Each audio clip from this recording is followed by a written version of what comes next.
नमस्कार मंडळी, मी निवेल काम करतोय फार्मामध्ये आणि आज सकाळी नाईट करून बाहेर पडलो. एकदम भारीमध्ये सनराईज झालेला बघितला, एकदम कसलं भारी वाटायला बघा. आणि उतरलो इथं इस्रोचं रिसर्च सेंटर आहे, तिथं उतरलो, आवरलं मस्त भाई, आंघोळ त्यांनी केली आणि चाललोय आता मंदिरात. कारण आज महाशिवरात्री आहे. एकदम इथं पाया पडलो, गर्दी जास्तच होती आज, पूजा त्यांनी भारी केलेली तिने. तिथनं उठलो आणि चाललोय आता नाश्ता करायला. पीजीत नाश्ता नाही आहे मेसमध्ये, कारण रविवार आहे आज. तर पोहा खाल्ला आणि इथं चहा प्यायला आलो.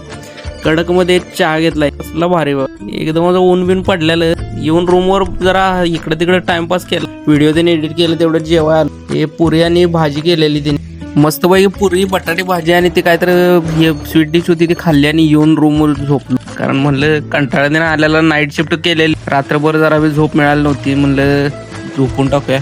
झोपलो आणि 4-4:30 वाजता उठून आता चाललोय चहा प्यायला. इथं मस्त पैकी चहा घेतला आणि आलो इथं गार्डनमध्ये. इथं येऊन जरा बसलेलो. आता इथं हरिओम सेंटर म्हणून थाळी सेंटर आहे, ते जेवायला मस्त असते. जेवण मागल्या वेळी एकदा जेवलेलं म्हणून परत एकदा जेवूया म्हणलं, कारण रविवारी संध्याकाळी जेवण नसते मेसवर. इथं हरिओम स्पेशल थाळी घेतलेली मी. ह्याच्यात बघा हे सगळ्या भाज्या बिज्या होत्या, राईस ते चांगलं होतं जेवण. हे बघा टेस्ट पण चांगली होती तशी, एवढं जास्त तिखट नाही आणि जास्त गोड पण नाही. तिने जास्त गोड पण बनवलं नव्हती. थोडं आलो रूमवर आणि आवरून आता जाणार ऑफिसला. भेटू आपण नेक्स्ट ब्लॉगमध्ये. Good night.